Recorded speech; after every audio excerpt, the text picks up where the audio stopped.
अढ़उल के फुलवा में कवन गुण हो मैया गैलू लो भाई। अढ़उल के फुलवा में कवन गुण हो मैया गैलू लो भाई। नरियल सुपारी मायके मन ही न भावै। नरियल सुपारी मायके मन ही न भावै। हेलुआ पूरी में कवन गुण हो मैया गैलू लो भाई। हेलुआ पूरी में कवन गुण हो मैया गैलू लो भाई।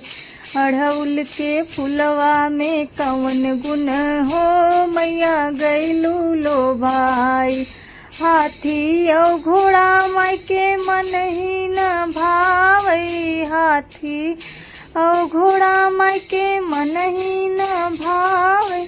शेर के सवारी में कवन गुण हो मैया गैलू लो भाई।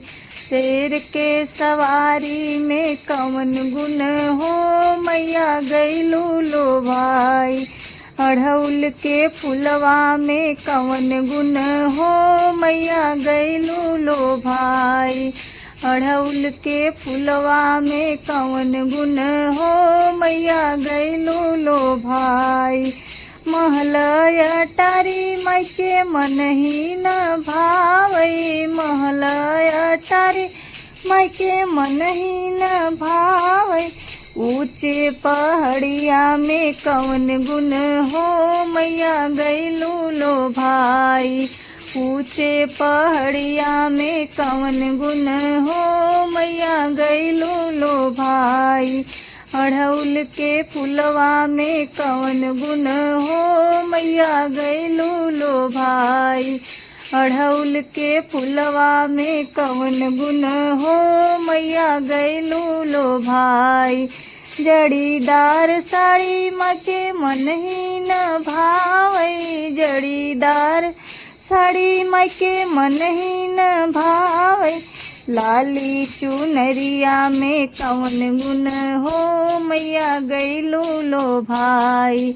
लाली चुनरिया में कवन गुण हो मैया गैलू लो भाई।